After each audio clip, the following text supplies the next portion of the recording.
Assalamualaikum warahmatullahi wabarakatuh. Perkenalkan, nama saya Narni Barokah. Dan nama saya Anisatul Fadilah. Kami dari kelompok 2 ingin mempresentasikan hasil tugas video kami yang bertema Sastra Melayu, yaitu karya sastra atau cerita Melayu. Dosen pengampu Abu Hurairah dan mata kuliah Budaya Melayu Riau. Kami dari jurusan Syariah dan Ekonomi Islam, Prodi Akuntansi Syariah. Semester 3, kelas 3A. Stain Bengkalis. Alkisah tersebutlah sebuah cerita di daerah Kampar. Pada zaman dahulu, hiduplah si Lancang dengan ibunya. Mereka hidup dengan sangat miskin. Mereka berdua bekerja sebagai buruh tani. Untuk memperbaiki hidupnya, maka si Lancang berniat merantau. Pada suatu hari, ia meminta izin pada ibu dan guru ngajinya. Ibunya pun berpesan agar di rantauan orang, kelak si Lancang selalu ingat pada ibu dan kampung halamannya. Si Lancang pun berjanji pada ibunya tersebut. Setelah bertahun-tahun merantau, ternyata si Lancang sangat beruntung. Ia menjadi saudagar yang kaya raya, ia memiliki berpuluh-puluh buah kapal dagang, dan dikabarkan ia pun mempunyai 7 orang istri. Pada suatu hari, si Lancang berlayar ke Andalas. Dalam pelayaran itu, ia membawa ke-7 istrinya. Berita kedatangan si Lancang pun terdengar oleh ibunya. Dengan perasaan terharu, ia bergegas untuk menyambut kedatangan anak satu-satunya tersebut. Karena miskinnya, ia hanya mengenakan kain selendang tua, sarung usang dan kebaya penuh tambalan.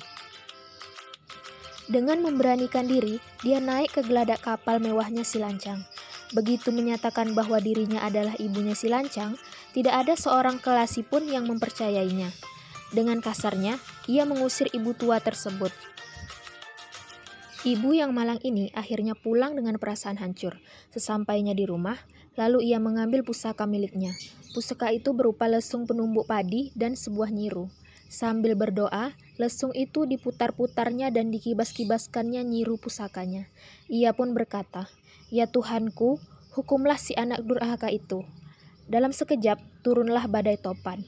Badai tersebut berhembus sangat dahsyatnya, sehingga dalam sekejap menghancurkan kapal-kapal dagang milik si Lancang. Bukan hanya kapal itu hancur berkeping-keping, harta benda miliknya juga terbang kemana-mana. Kain sutranya melayang dan jatuh menjadi negeri lipat kain yang terletak di kampar kiri. Gongnya terlempar ke kampar kanan dan menjadi sungai Uguwong. Tembikarnya melayang menjadi Pasubilah, sedangkan tiang bendera kapal si Lancang terlempar hingga sampai di sebuah danau yang diberi nama Danau Si Lancang. Pesan moral dari cerita pendek si Lancang adalah seorang anak harus menghormati dan menyayangi dengan tulus kedua orang tuanya dalam kondisi apapun. Zaman dahulu kala, di daerah Dumai berdirilah sebuah kerajaan yang bernama Sri Bunga Tanjung. Kerajaan ini diperintah oleh seorang ratu yang bernama Cik Sima. Ratu ini memiliki 7 orang putri yang elok dan rupawan, yang dikenal dengan Putri 7. Dari ke-7 putri tersebut, putri bungsulah yang paling cantik, namanya Mayang Sari. Suatu hari, ke-7 putri itu sedang mandi di lubuk sarang Umay. Ke-7 putri itu tidak menyadari ada beberapa pasang mata yang sedang mengamati mereka, yang ternyata adalah Pangeran Empang Kuala dan para pengawal. Secara diam-diam, sang pangeran terpesona melihat kecantikan salah satu putri, yang tak lain adalah Putri Mayang Sari. Beberapa hari kemudian, sang pangeran mengirim utusan untuk meminang putri itu yang diketahui bernama Maya Mengurai. Di dalam adat kerajaan ini, bahwa putri tertualah yang berhak menerima pinangan terlebih dahulu. Mengetahui pinangan pangerannya ditolak, utusan tersebut kembali menghadap kepada sang pangeran. Mendengar laporan itu, sang pangeran pun naik pitam karena merasa malu yang amat sangat. Pangeran pun segera memerintahkan para panglima dan prajuritnya untuk menyerang kerajaan Sri Bunga Tanjung.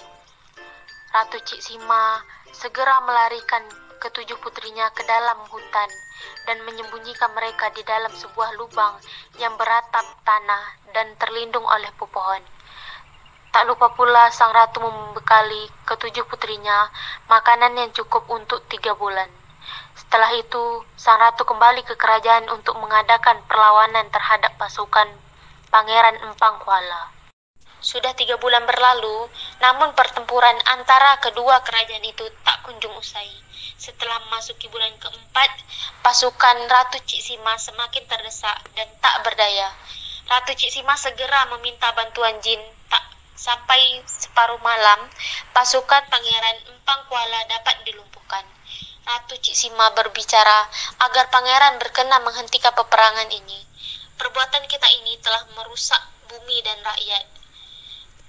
Sadarlah Pangeran Empang Kuala bahwa dirinya lah yang memulai peperangan tersebut. Pangeran langsung memerintahkan pasukan agar segera pulang ke negeri Empang Kuala. Ratu Cik Sima bergegas mendatangi tempat persembunyian ketujuh putrinya di dalam hutan. Alangkah terkejutnya Ratu Cik Sima karena terkejut putrinya sudah dalam keadaan tidak bernyawa. Mereka mati haus dan kelaparan. Ternyata Ratu Cik Sima lupa bekal yang disediakan hanya cukup untuk 3 bulan. Sedangkan perang Ratu Cik Sima dengan Pangeran Empang Kuala berlangsung sampai 4 bulan.